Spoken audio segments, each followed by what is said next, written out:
And then they left the nest, and they drove to San Francisco, and then they drove to Valencia, and they went out to dinner in Valencia, and when they came back to the coach, they were locked out. And Jerry had already asked them which window would be the best one to break. Easiest to replace and least damage. And so he was looking around the parking lot for something big enough to break it.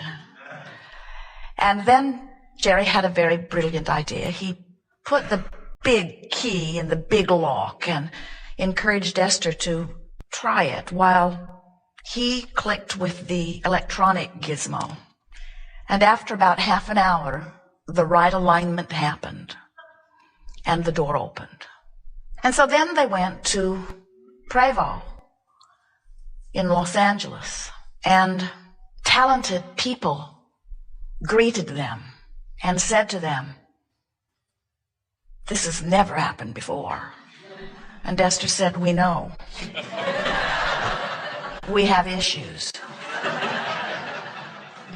And so he dismantled the door and examined it from top to bottom, pronounced it healthy as is, and said to them, "Whatever it is that you're doing, don't do that."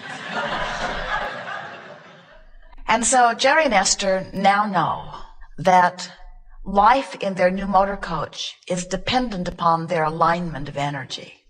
In other words, you can buy the most expensive contraption on the planet, they just did,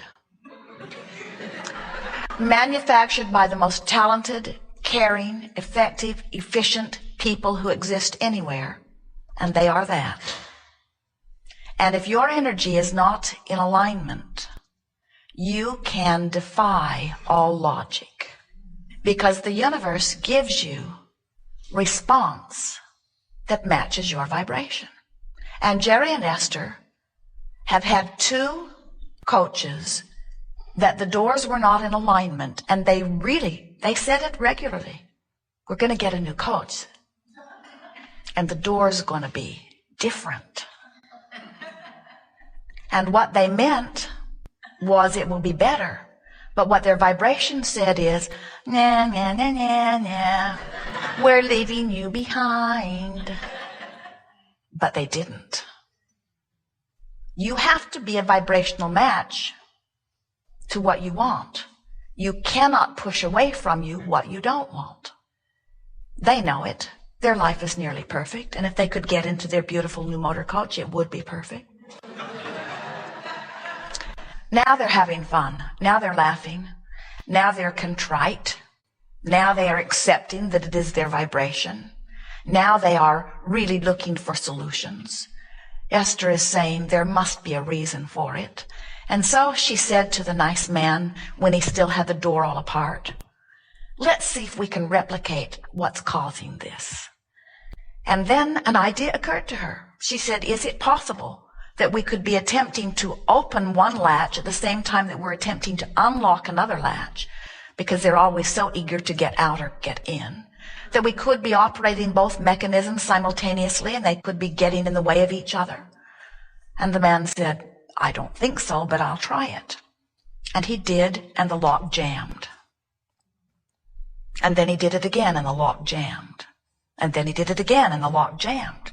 He did it 10 times, and the lock jammed 10 times. And then they said, "Now we know what we're doing. It's hard to believe we were the first creative people to think of doing this. But now at least we know what's causing it. And now we can follow your guidance. We won't do that again." So they put their electronic clickers away. And they promised each other that they will be very cognizant as they are going out the door.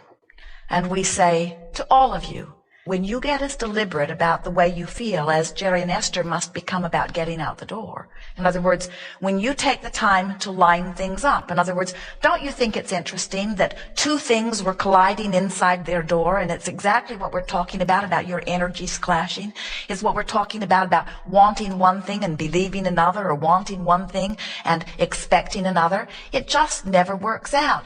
Things jam up.